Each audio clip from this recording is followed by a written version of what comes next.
Dear friends, welcome to another episode in the fantastic military world. In this video, we will talk about a profound reform that is being implemented in the German armed forces, promising to adapt them to the current moment in Europe and preparing them for war. If you are not yet subscribed to the channel, subscribe now and hit the notification bell so you don't miss any news. At the beginning of this, April, Boris Pistorius, the German defense minister, announced profound reforms in the German armed forces. Among other measures, they will include a new central command and a new branch fully dedicated to cyber warfare. It will be the first time that Germany creates a new branch of its armed forces, the fourth, specifically dedicated to the cyber and informational environment, a battlefield as brutal and decisive as any active frontline. According to Pistorius, NATO, despite being the largest and most powerful military alliance in the world, must always demonstrate that it is prepared to defend its members, and the best way for this to happen is through modern armed forces that are, above all, attuned to current threats, a reference to the new branch dedicated to cyber warfare. Despite being very modern, the German forces suffer from a severe and dangerous problem, a lack of readiness, the result of decades of neglect by successive German governments. During the Cold War, West Germany, directly supported and financed by the United States, rebuilt itself from the devastation of World War II in record time. And by the late 1950s, just 15 years after the end of that terrible conflict, the western half of Germany was already emerging as a major economic and industrial power, unlike East Germany, which was directly controlled by the Soviet Union. At that time, it was already clear to the West that, in case of a war against the Soviets, West Germany would be the front line of that new conflict.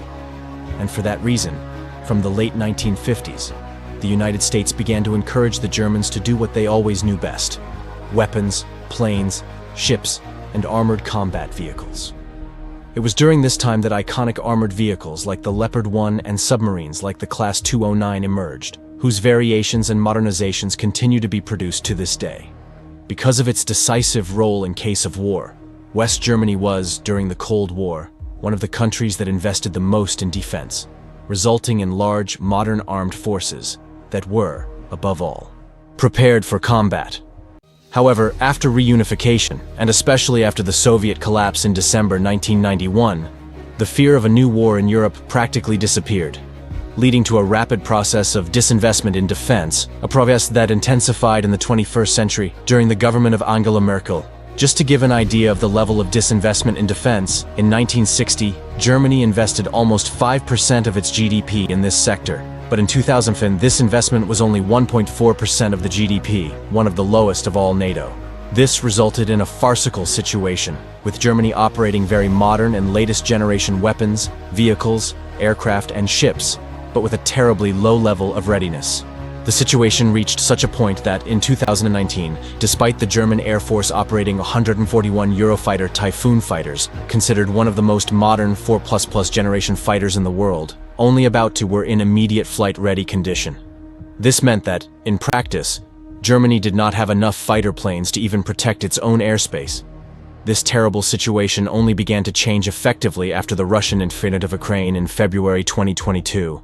That war demolished a pillar that was seen as absolute in Europe, that Russia, despite all its strength and power, would never attack another major European country in a large-scale conflict. Putin, by demolishing this pillar, sounded a major alarm in all other European countries, leading even historically neutral countries like Sweden and Finland to rush to join NATO, fearing that Russia would do to them what it was doing to Ukraine.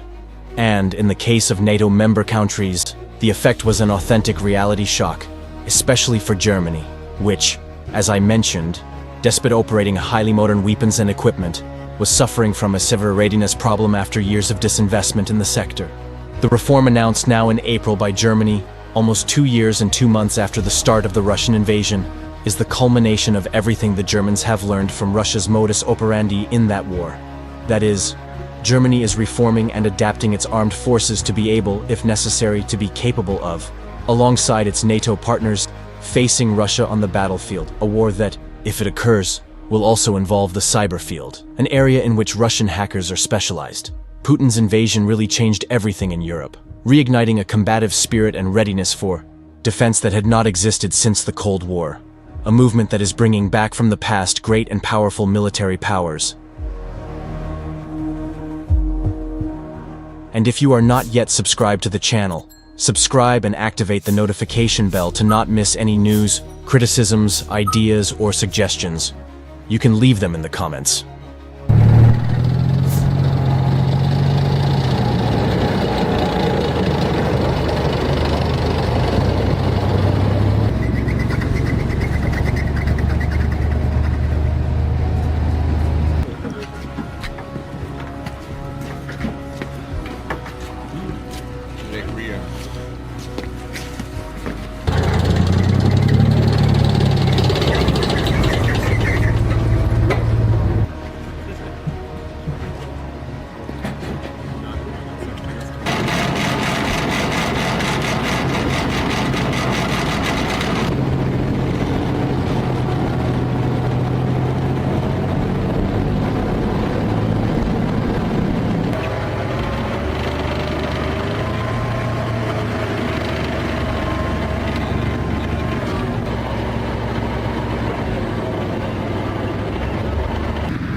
Habt ihr gehört?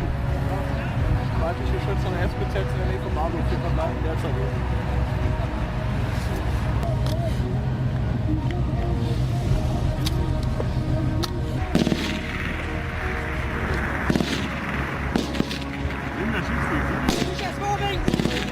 No! Ring!